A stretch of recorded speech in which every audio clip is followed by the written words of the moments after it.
Hello students, हम current affairs से बनने वाले सभी क्वेश्चन को पढ़ने जा रहे हैं। चलिए शुरू करते हैं। ये सभी क्वेश्चंस बहुत इंपॉर्टेंट हैं। हमारा फर्स्ट क्वेश्चन है, हाल ही में विश्व बाल श्रम निषेध दिवस 2025 कब मनाया गया है? इसके ऑप्शन थे ए 8 जून, बी 10 जून, सी 12 जून या डी इनमें से कोई नहीं।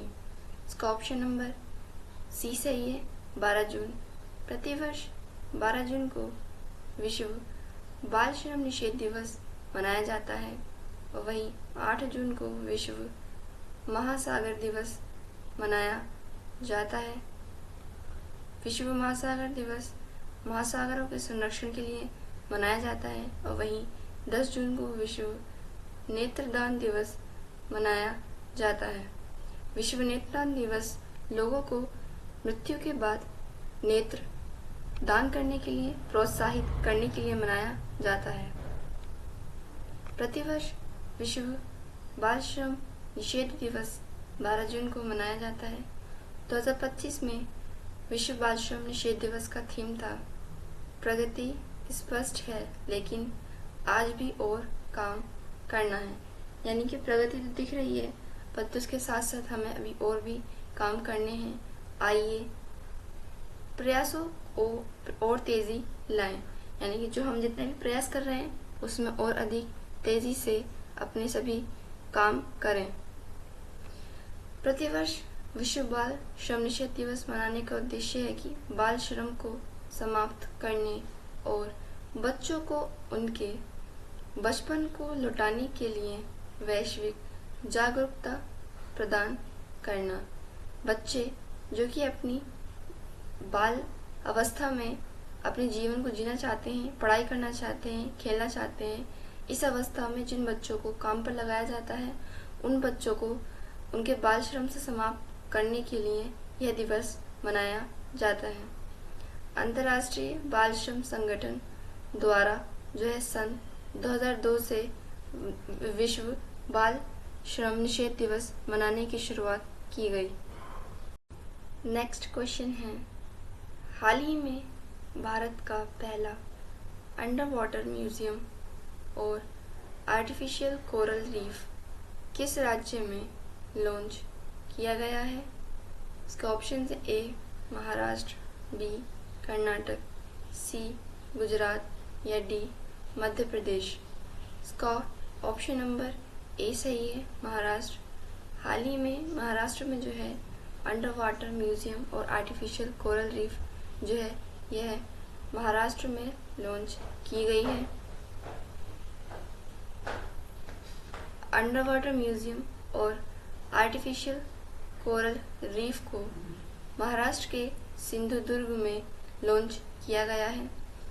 इस म्यूजियम में जो मुख्य आकर्षण है वह डी कमीशन्ड भारतीय नौसेना युद्धपोत है जिसका नाम INS गुलदार है।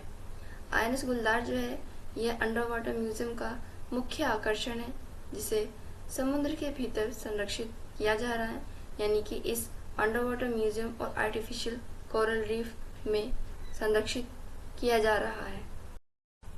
नेक्स्ट क्वेश्चन है, हाल ही में सिप्ला हेल्थ ने किसे अपना ब्रांड एम्बेसडर नियुक्त किया है?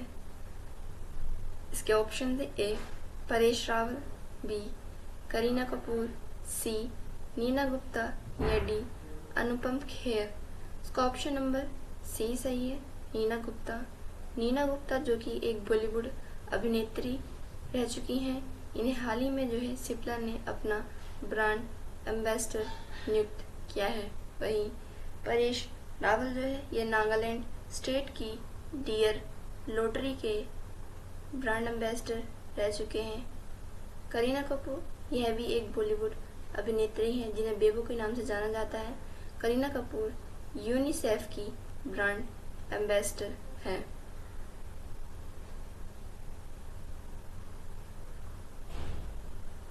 अनुपम खेर ही और शी एक ब्रांड फॉरेन ब्रांड है, इसके लिए भी जो है ब्रांड एम्बेसडर रह चुके हैं। सिप्ला हेल्थ, जो कि एक हेल्थ के मामले में अग्रणी ब्रांड है, इसने हाल ही में अपना ब्रांड एम्बेसडर नीना गुप्ता को नियुक्त किया है। सिप्लाडाइन की एक हेल्थ केयर किट है, एक फर्स्ट एड एक्सपर्ट किट है। इस फर्स्ट एड एक्सपर्ट किट के लिए ही नीना गुप्ता को सिप्ला हेल्थ ब्रांड ने अपना ब्रांड एम्बेसडर नियुक्त किया है। नेक्स्ट क्वेश्चन है, हाल ही में मुख्य चुनाव आयुक्त ज्ञानेश कुमार ने कहां पर अंतर्राष्ट्रीय आइडिया सम्मेलन को संबोधित किया? उसके ऑप्शन है ए पेरिस, बी लंदन, सी स्टॉकहोम या डी ब्रासीलिया। इसका ऑप्शन नंबर सी सही है, स्टॉकहोम। स्टॉकहोम स्वीडन में हाल ही में आइडिया एक अंतर्राष्ट्रीय सम्मेलन का आयोजन किया गया। स्टॉकहोम स्वीडन की राजधानी है। यहाँ पर यह आइडिया अंतर्राष्ट्रीय सम्मेलन को आयोजित किया गया। वहीं पेरिस फ्रांस की राजधानी है, व लंदन यूके की, इंग्लैंड की राजधानी है, और ब्रासीलिया जो है यह ब्राज़ील की राजधानी है। अंतर्राष्ट्रीय आइडिया सम्मेलन, जिसमें आइडिया की फुल फॉर्म है international institute for democracy and electoral assistant. हाल ही में आइडिया अंतर्राष्ट्रीय सम्मेलन का आयोजन स्वीडन की राजधानी स्टॉकहोम में किया गया। भारत की ओर से भारत का नेतृत्व chief election commission Gyanesh Kumar ने किया। वहीं इस अंतर्राष्ट्रीय आइडिया सम्मेलन में अन्य देश भी शामिल हुए। इन सभी देशों के बीच द्विपक्षीय बैठक हुई, जिसमें मैक्सिको, क्रोएशिया, इंडोनेशिया, दक्षिण Africa, Switzerland, Moldova, Lithuania, Mongolia, Mauritius, Germany, Ukraine और यूनाइटेड किंगडम के समक्ष द्विपक्षीय बैठक हुई। नेक्स्ट क्वेश्चन है, हाल ही में कौन नेवा प्लेटफॉर्म अपनाने वाला 29वां विधानमंडल बना है? इसके ऑप्शन से ए पुडुचेरी, बी नागालैंड, सी दिल्ली या डी इनमें से कोई नहीं। इसका ऑप्शन नंबर ए सही है, पुडुचेरी। हाल ही में पुडुचेरी 29वां विधानमंडल बना है, जिसने नेवा प्लेटफॉर्म को अपनाया है। वहीं नागालैंड जो है यह पहला विधानमंडल था जिसने नेवा प्लेटफॉर्म को अपनाया था, और दिल्ली जो है यह 28वां विधानमंडल है जिसने नेवा प्लेटफॉर्म को अपनाया है। नेवा प्लेटफॉर्म क्या है? तो नेवा प्लेटफॉर्म एक नेवा 100% केंद्र द्वारा वित्त पोषित केंद्र संसदीय कार्य मंत्रालय की परियोजना के अंतर्गत आता है। इसका उद्देश्य है कि देश में कागज रहित और डिजिटल विधायी प्रक्रिया बनाना, यानी कागजों को कम वेस्ट करके जो है ज़्यादातर जो कार्य मंत्रालय के कार्य होते हैं उनको डिजिटल बनाया जाए, डिजिटल रूप में संरक्षित किया जाए। हाल ही में नेवा प्लेटफॉर्म को अपनाने वाला 29वां विधानमंडल पुडुचेरी विधानमंडल बन चुका है, और इससे पहले 28वें क्रम का दिल्ली विधानमंडल था जिसने नेवा प्लेटफॉर्म को अपनाया था। वहीं नागालैंड विधानसभा राष्ट्रीय ई विधान एप्लीकेशन यानी नेवा को लागू करने वाली पहली राज्य विधानसभा बन गई है। नेक्स्ट क्वेश्चन है, हाल ही में किसने गुजरात हाई कोर्ट के न्यायाधीश के रूप में शपथ ली है? इसके ऑप्शन है A NS Sanjay Gonda, B S Mahendra Dev, C Shailendra Nath Gupta या डी सुदर्शन बेड़ू। इसका ऑप्शन नंबर ए सही है, NS संजय गोड़ा। NS संजय गोड़ा को हाल ही में जो है गुजरात हाई कोर्ट के न्यायाधीश के रूप में शपथ ले ली है। वहीं S महेंद्र यादव को हाल ही में जो है प्रधानमंत्री मोदी का आर्थिक सलाहकार नियुक्त किया गया है। शैलेंद्र नाथ गुप्ता को हाल ही में रक्षा संपदा का नया महानिदेशक नियुक्त किया गया है, और सुदर्शन वेड़ को हाल ही में TVS मोटर का अध्यक्ष नियुक्त किया गया है। गुजरात हाई कोर्ट के न्यायाधीश के रूप में हाल ही में जो है NS संजय गोंडा ने शपथ ले ली है। NS संजय गोंडा जो है इससे पहले भी कर्नाटक उच्च न्यायालय में कार्यरत थे। न्यायाधीश NS संजय गोंडा को हाल ही में कर्नाटक उच्च न्यायालय से कार्यरत से जो है गुजरात के हाई कोर्ट न्यायाधीश के रूप में शपथ दिलाने का उद्देश्य है कि जितने भी न्यायाधीश हैं वह देश के विभिन्न उच्च न्यायालयों में विविधता और बेहतर प्रशासन सुनिश्चित करना, यह भी सुप्रीम कोर्ट की एक योजना का ही हिस्सा है। नेक्स्ट क्वेश्चन है, हाल ही में थाईलैंड का राष्ट्रीय पक्षी सियामी फायरबैक पहली बार किस भारतीय राज्य में देखा गया है? इसके ऑप्शन है A Himachal Pradesh, B Jammu Kashmir, C Uttarakhand या D गुजरात। इसका ऑप्शन नंबर C सही है, उत्तराखंड। हाल ही में जो है उत्तराखंड में सियामी फायरबैक जो कि थाईलैंड का राष्ट्रीय पक्षी है, इसको देखा गया है।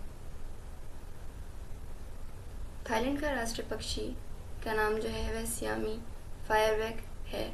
हाल ही में भारतीय राज्य उत्तराखंड के रानीखेत के जंगलों में इस सियामी फायरबैक नामक पक्षी को देखा गया है। सियामी फायरबैक पक्षी का वैज्ञानिक नाम लोफोरा डियार्डी है। नेक्स्ट क्वेश्चन है, हाल ही में प्रियंका गोस्वामी ने ऑस्ट्रियाई रेस वॉकिंग चैंपियनशिप में कौन सा पदक जीता है? इसके ऑप्शन थे A स्वर्ण, B रजत, C कांस्य या D इनमें से कोई नहीं। इसका ऑप्शन नंबर A सही है, स्वर्ण।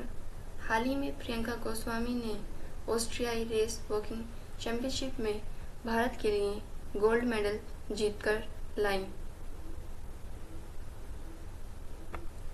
ऑस्ट्रियाई रेस वॉकिंग चैंपियनशिप में हाल ही में जो है प्रियंका गोस्वामी स्वर्ण पदक जीतकर लाई हैं। प्रियंका गोस्वामी ने ऑस्ट्रियाई रेस वॉकिंग चैंपियनशिप में महिलाओं की 10 किलोमीटर दौड़ में जो है 47.54 के समय के साथ जो है स्वर्ण पदक जीता, यानी कि 47 मिनट 54 सेकंड के साथ जो है प्रियंका गोस्वामी ने यह स्वर्ण पदक जीता। नेक्स्ट क्वेश्चन है, हाल ही में किस राज्य में पांड्या वंश से संबंधित 800 साल पुराना शिव मंदिर खोजा गया है? इसके ऑप्शन थे A Kerala, B Tamil Nadu, C Telangana या D कर्नाटक। इसका ऑप्शन नंबर B सही है, तमिलनाडु। हाल ही में तमिलनाडु में जो है एक 800 साल पुराने शिव मंदिर के अवशेषों को प्राप्त किया गया है। ऐसा माना जा रहा है कि यह शिव मंदिर के अवशेष जो है पांड्या वंश से संबंधित है, जो कि अब से 800 वर्ष पूर्व रहा था। हाल ही में जो है तमिलनाडु के मैल्लूर तालुका में 800 साल पुराने शिव मंदिर की खोज की गई है। ऐसा माना जा रहा है कि यह 800 साल पुराना शिव मंदिर पांड्या वंश से संबंधित मंदिर है। इस पुराने शिव मंदिर के अवशेषों से यह अनुमान लगाया जा रहा है कि यह मंदिर लगभग 1217 ईस्वी में तमिल शिलालेख मंदिर की स्वायत्तता के बारे में महत्वपूर्ण सुराग देते हैं। लास्ट क्वेश्चन है, हाल ही में किसने PSA महिला challenger player of the season का पुरस्कार जीता है? इसके ऑप्शन से A Serena Williams, B Raja Kumari, C Anahat Singh या D इनमें से कोई नहीं। इसका ऑप्शन नंबर C सही है, अनाहत सिंह। अनाहत सिंह एक 17 वर्षीय लड़की है और इसमें हाल ही में जो है अनाहत सिंह ने PSA महिला challenger player of the season का पुरस्कार जीता है। वहीं सेरेना विलियम्स ने जो है हाल ही में 2025 के लिए प्रिंसेस ऑफ ऑस्ट्रेलियस अवार्ड से सम्मानित किया गया है और राजा कुमारी भारतीय मूल की पहली सिंगर है जिन्हें ऑस्ट्रेलियन और वो अमेरिकन म्यूजिक अवार्ड से सम्मानित किया गया। पीएसए महिला challenger player of the season का अवार्ड जो है हाल ही में अनाहत सिंह को प्रदान किया गया है। अनाहत सिंह जो है 2025 पीएसए अवार्ड्स में 2 प्रतिष्ठित पुरस्कार जीते हैं, जिसमें पहला इनका महिला challenger player of the season पुरस्कार था और वहीं दूसरा पुरस्कार इनका मिस्र की अमीना ओरफी के साथ संयुक्त रूप से महिला young player of the season का पुरस्कार प्रदान किया गया।